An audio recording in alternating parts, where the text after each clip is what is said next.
안녕하십니까. 오늘은 키움증권에 대해서 분석해 보겠습니다. 키움증권이 여기서 보면은 과거에 한 2,000원 정도가 됐었는데 지금 한 20년이 넘었죠. 거의 2만 원 정도 올라가다가 키움증권이 4만 원, 그 다음에 여기 키움증권이 바닥이 6만 원이잖아요. 이 6만 원이 잘 안 오던 이 종목이 최근에 6만 원을 한번 다시 찍을까라는 이런 지금 뭐 미래에 대해서 약간 예측을 한번 해볼 만해요. 근데 키움증권이 굉장히 대단한 회사죠.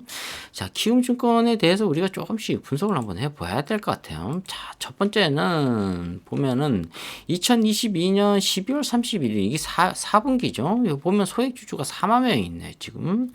그리고 소액 주식 수가 한 900만 주 정도 있고, 그 다음에 총 발행 주식 수가 이게 2,600만 주밖에 안 돼요. 키움증권이. 이게 주식 수가 많지가 않습니다, 지금. 그리고 신용이 0.5%고, 시총이 근데 2조 원 정도 돼요. 그리고 EPS가 한 주당 지금 17,467원 정도 수익을 내고 있다. 2,600만 주면 굉장히 많이 수익을 내고 있다. 지금. 그리고 PER이 지금 뭐 10, 11, 뭐 15까지 나가는데 지금 4 정도 나왔다. 굉장히 뭐 좋은 회사라고 볼 수가 있습니다.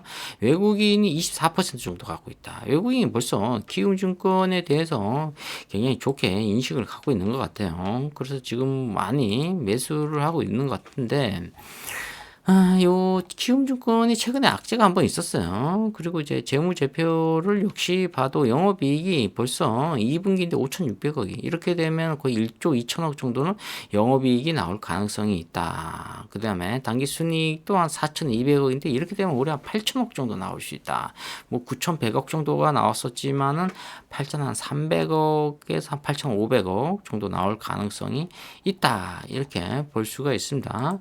재무 비율 역시 보면 뭐 크게 흠잡을 것은 없어요. 배당도 3.72% 정도 주고 있고, 기업 개요를 봐도 이 R&D 투자 현황이 사실 거의 뭐 없다. 그만큼 인프라가 갖춰져 있다. 이렇게 볼 수가 있고, 여기서 보면 국내 주식 리테일 시장 누적이 시장 점유율이 30%다. 키움증권이 사실 굉장히 많이 쓰고 있죠. 키움증권은 매장이 거의 없죠. 그리고 거의 뭐 위탁 판매식으로 아무 은행에 가서 아니면 농협 뭐 가서 계좌를 틀 수가 있어요. 근데 요즘 뭐 농협 가서 트나요? 뭐 은행 가서 트지 않잖아요. 대부분 이제 모바일 휴대폰으로 트고 있죠. 자, 그리고 키움증권은 이 계좌가 14개까지 만들 수가 있어요. 근데 저 1년 한 석 달에 2개밖에 못 만들어요. 자, 그럼 14개까지 계좌를 만들 수가 있다. 근데 이게 지금 수수료가 굉장히 싸죠. 1억이면 한 3만 원 정도 지금 나가고 있죠. 1억이면 세금이 30만 원인데 매도했을 때, 근데 지금 키움증권으로 하면은 1억에 3만 원이다. 이 정도 나올 수가 있습니다. 근데 삼성증권 같은 경우는 1억에 세금 30만 원, 수수료 30만 원 나와요. 거의 10배죠. 그러니까 키움증권을 이용하지 않는 사람은 이상한 거예요. 사실 좀 약간 이게 좀 1억에 한 10번만 하면 또 한 300만 원 정도 수수료가 나가는데 30만 원밖에 나가지 않는다. 그만큼 대리점이 없다는 게 굉장히 뭐 대단한 거죠. 자, 그리고 중요한 것은 또 이 키움증권이 과거에 16만 7,500원까지 찍었다. 근데 지금 한 7만 8천 원인데 악재가 지금 영풍재지 때문에 한번 악재가 지금 나왔어요. 근데 오늘 또 굉장히 좋은 호재가 한번 나왔어요. 이게 지금 키움증권 뭐 자사주 700억 매입, 700억 정도를 매입해서 지금 소각 처리한다. 이렇게 나오고 있거든요.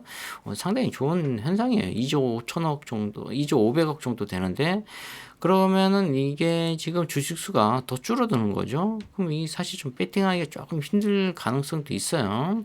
그래도 이 종목이 이번에 5천억 정도의 신용이 어떻게 나오냐에 따라서 약간은 달라지는데, 주가가 심하게 빠졌을 때는 우리가 한번 배팅해 볼 만한 종목이라고 볼 수가 있어요. 키움증권이 주식시장은 죽지 않습니다. 계속 살아 있으니까 여러분들이 언젠가는 수익을 날 수가 있어요. 그러니까 지금 영풍재지가 어떻게 움직이냐에 따라서 약간 틀리는데 지금 계속 주가가 빠지고 있죠.